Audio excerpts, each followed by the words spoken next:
Islamofobia yang hari ini ditunjukkan oleh Singapura benar-benar melukai hati umat Islam Indonesia, kawan-kawan. Sepakat kawan semua?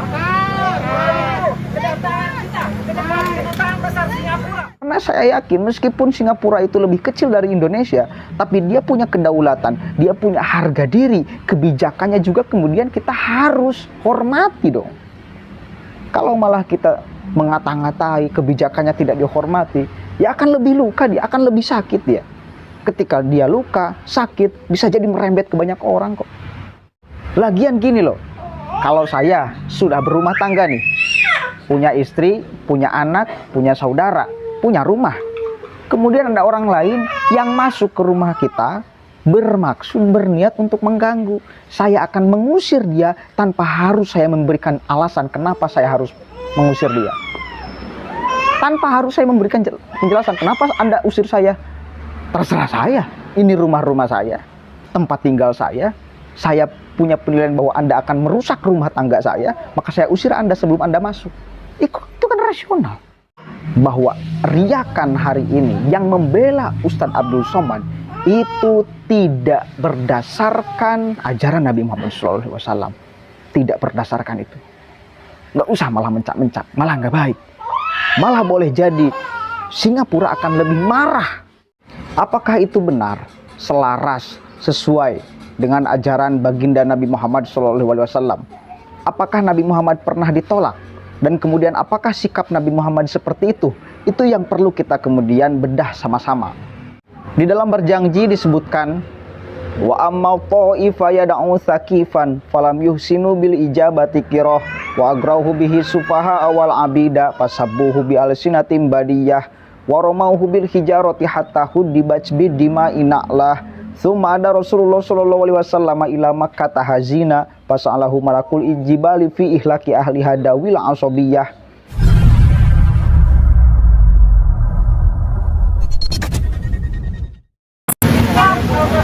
Bahkan kawan semua, ini perilaku Islamofobia yang hari ini ditunjukkan oleh Singapura benar-benar melukai hati umat Islam Indonesia, kawan-kawan. Sepakat kawan semua? Itu kedatangan kita ke depan kedutaan besar Singapura meminta bahwa negara Singapura harus meminta maaf kepada umat Islam seluruh Indonesia. Sepakat? Kawan-kawan, Ustadz Abdul Somad adalah salah satu ulama yang kita cintai, ulama yang kita panutkan kawan semua. Dan harga mati ketika Ustadz Abdul Somad dideportasi, bahkan diusir dari negara Singapura, tentu ini membuat kita sebagai umat Islam Indonesia marah dan kecewa, kawan. Sepakat kawan semua? Kawan-kawan, sekali lagi kedatangan kita di sini tegas, kawan semua. Tidak ada kata lain selain mengecam Singapura dan meminta Singapura untuk meminta maaf kepada umat Islam Indonesia, kawan semua. Kawan-kawan, terlebih kawan semua, sikap negeri kita yang harusnya mengayomi warga negara Indonesia, tapi hari ini diam, kawan semua. Sepakat kawan semua? Bayangkan kawan semua, ada warga negara Indonesia yang dideportasi, yang tidak boleh masuk ke negara lain, tapi tidak ada tindakan tegas dari negeri kita, kawan semua, dari pejabat-pejabat yang hari ini ada di negeri kita, kawan semua. Bahkan yang mirisnya, seorang ulama yang hari ini memiliki ribuan atau jutaan pengikut, kawan semua, dideportasi, kawan semua. Di mana hati pejabat-pejabat pemerintah kita hari ini, kawan semua? Apa pemerintah kita bagian dari Islamofobia, kawan semua? Bagian dari orang-orang yang takut atau anti-Islam, kawan semua? Sepakat kawan semua? Kawan-kawan, sekali lagi kawan semua, sepakat bahwa kedatangan kita di depan kedutaan besar Singapura dalam rangka meminta Singapura harus minta maaf, kawan. Sepakat kawan semua? Allahu Akbar, Allahu Akbar. Assalamualaikum warahmatullahi wabarakatuh. Hamdan syukran lillah, amma ba'd. Sahabat manusia plural yang saya hormati dan saya banggakan, fenomena ditolaknya UAS di Singapura, kemudian riakan pendukung UAS yang begitu menggema di medsos ataupun di dunia nyata, ini menarik sekali untuk kita terus bahas. Kenapa? Karena mau tidak mau itu berkenaan dengan umat Islam, mau tidak mau, suka tidak suka, itu berkenaan dengan ajaran Nabi Muhammad SAW. Pertanyaannya, sikap pendukung UAS atau UAS itu sendiri mencerminkan nggak bahwa beliau-beliau semua ketika ditolak itu mencontoh akhlak Nabi Muhammad SAW? Ya, sekarang kan masih ramai sekali itu. Kemarin ada riakan demo aksi membela ulama, membela UAS ke Kedubes Singapura. Bahkan sikap UAS sendiri seolah mencemooh pada akhirnya Singapura. Dikencingi lah, kalaupun dikencilingi itu pasti bakal tenggelam itu Singapura, kota kecil sombong dan sebagainya. Itu balasan UAS ketika ditolak oleh Singapura. Apakah itu benar, selaras, sesuai dengan ajaran baginda Nabi Muhammad SAW? Apakah Nabi Muhammad pernah ditolak? Dan kemudian apakah sikap Nabi Muhammad seperti itu? Itu yang perlu kita kemudian bedah sama-sama. Kita kenal Nabi Muhammad ketika di dalam proses berdakwah memang tidak semudah membalikkan tangan, ya. Ya, tidak mudah. Beliau beberapa kali ditolak ketika mau berdakwah. Salah satu yang paling terkenal dan kemudian ditulis kisahnya di dalam kitab Al-Barjanji itu ketika beliau mau hijrah dari Makkah ke Madinah, khususnya tepatnya di kota Thaif untuk berdakwah, kemudian ditolak oleh orang-orang Thaif. Di dalam berjanji disebutkan, wa amma ta'ifa yad'u sakifan falam yuhsinu bil ijabati qirah wa agrahu bihi sufaha awal abida fasabbuhu bi alsinatim badiyah wa ramauhu bil hijarati hatta hudibat bid dima ina'lah thumma ada Rasulullah sallallahu alaihi wasallam ila Makkah tahazina fasalahu malakul ijibali fi ihlaki ahli hadawil asabiyah. Singkatnya gini, ketika Nabi Muhammad mau berdakwah, bermaksud berdakwah dari Makkah ke Madinah, ke Thaif, ke Bani Sakif, tapi kemudian ditolak oleh orang-orang Madinah, oleh orang-orang Thaif, oleh Bani Sakif, sampai Nabi Muhammad itu dikata-katai, ente tukang sihir, ajaran Nabi Muhammad sesat dan sebagainya lah, intinya itu, ya. Tetapi apa balasan Nabi Muhammad? Apakah kemudian malah mengata-ngatai orang-orang Thaif, orang-orang Madinah? Bahkan pada saat itu nih, pada saat itu, saking Nabi Muhammad punya sikap yang sangat ramah dan beliau punya keyakinan penuh bahwa ketika orang lain dan didakwahi, kemudian mereka membenci, kita balik membenci, itu malah akan ditolak oleh mereka. Saya yakin Nabi Muhammad punya konsep itu di dalam kerangka berpikirnya. Sampai-sampai yang marah itu bukan Nabi Muhammad ketika beliau ditolak, tetapi Malakul Jibal, malaikat penjaga gunung yang marah. Ya, akhirnya pulanglah Nabi Muhammad. Ya, pulang karena ditolak, ya. Sampai-sampai dilempari batu. Ya, dilempari batu. Ini nih, apa namanya, telapak kakinya itu memuncangan kalau bahasa Sunda itu sampai berdarah. Ya, sampai berdarah. Ketika mau pulang ditanya tuh oleh Malakul Jibal, pasa'alahu malakul jibali pi ihlaki ahli hadawila asobiyah. Nabi Muhammad, Anda tegas dong. Kalau kata bahasa saya, ya, tegas dong. Seperti Nabi Musa yang ketika umatnya itu berbuat kemusyrikan, berbuat kesalahan kepada Allah, itu langsung Nabi Musa berdoa kepada Allah, datanglah banjir bandang. Tegas dong seperti Nabi Lut. Ketika Nabi Lut berdoa karena kaumnya susah untuk diajak berdakwah, kaum Sodom itu, Nabi Lut kemudian berdoa kepada Allah. Akhirnya datanglah azab Allah. Tegas dong seperti mereka-mereka. Kalau kamu minta berdoa kepada Allah agar gunung ini saya lemparkan kepada orang-orang Thaif, saya akan laksanakan sekarang. Coba tegas.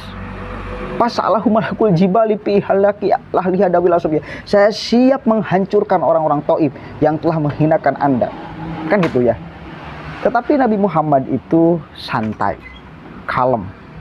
Tugas saya itu berdakwah, menyampaikan, bukan menghancurkan. Manakala ajakan saya ditolak, yaitu terserah Allah. Saya masih punya keyakinan bahwa orang-orang Thaif nantinya itu akan menjadi baik. Dan sekarang terbukti orang-orang Thaif menjadi baik. Kenapa? karena ladang Nabi Muhammad ditolak pada saat itu dan Nabi Muhammad tidak membalas, apalagi mendoakan buruk, apalagi kemudian ada reaksi demo karena Nabi Muhammad ditolak, bahkan dituduh tukang sihir oleh orang-orang Taif. Ini bisa kita kemudian dijadikan dalil bahwa ketika ada umat Islam yang mau berdakwah ke suatu tempat, bermaksud berdakwah, kemudian ditolak, jangan malah marah-marah, jangan malah mengecam, jangan malah menghinakan. Ini tidak sesuai dengan ajaran baginda Nabi Muhammad Shallallahu Alaihi Wasallam. Jelas, tegas, kisahnya ada, nyata, kita tahu semuanya, dituliskan di dalam perjanji. Itu loh, itu sikap kita seharusnya. Berdoa harusnya kan berdoa. Berilah hidayah kepada orang-orang Singapura. Kenapa menolak Ustadz Abdul Somad? Lagian kan tidak semua Ustadz yang kemudian ditolak oleh Singapura, hanya sebagian aja. Itu pun dengan alasan-alasan yang bagi saya sangat rasional. Tinggal memperbaiki diri aja, Ustadz Abdul Somad. Jangan malah mencak-mencak kesana kemari. Ini malah nggak baik. Apalagi kemudian malah ada reaksi aksi. Ini semakin menunjukkan kebodohan dan ketololan kita sebagai umat Islam menghadapi kejadian itu, sangat bodoh sekali. Ngapain? Apalagi kan presiden Singapura itu umat Islam juga, perempuan Muslim juga. Jadi tidak bisa juga sebetulnya kemudian ada kan banyak narasi sekarang Singapura Islamofobia. Enggak lah, enggak sampai sejauh itu. Enggak sampai sejauh itu. Please lah, mari kita sadar sama-sama dan mari kita tiru Nabi Muhammad ketika berdakwah. Seperti apa ketika beliau dilecehkan. Maka poin ajaran inti dari ajaran Islam itu adalah akhlakul karimah. Ya, etika itu intinya. Ketika kita punya etika dan akhlak yang baik, maka orang lain akan meniru tanpa kita berbicara. Tanpa kita berbicara, orang lain akan menilai kok. Orang lain akan meniru kok. Boleh jadi orang lain akan mengikuti apa yang kita imani dan yakini. Setelah mereka tahu akhlak kita baik, moral kita sopan, etika kita baik. Tanpa kita harus berucap, tanpa kita harus ngomong. Tunjukkan, ini dakwah umat Islam. Seharusnya ada yang seperti ini gitu loh. Bukan hanya bacotnya doang, bukan.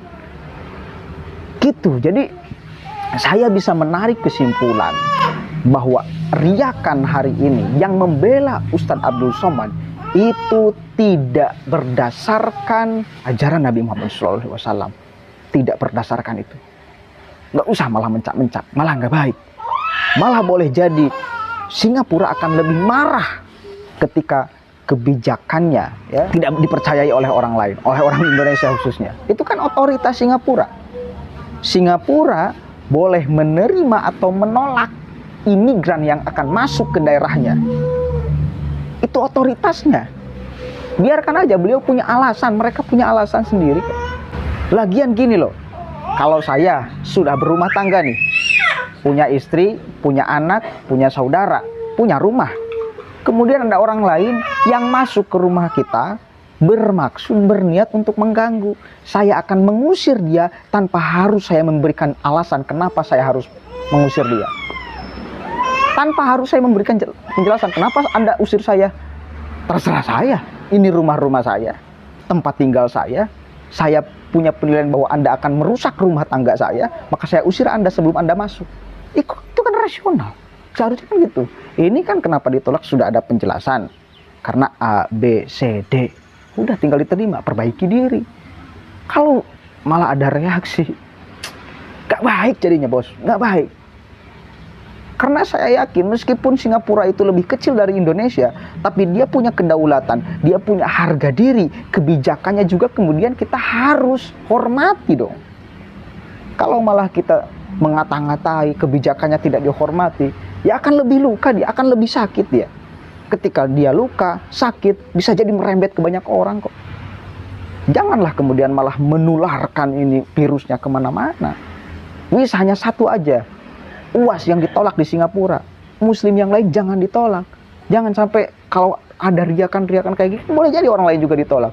Benci saya kepada teman-teman, kepada ente, karena teman Anda ketika ditolak, riakan gak jelas malah hadir. Janganlah, ya.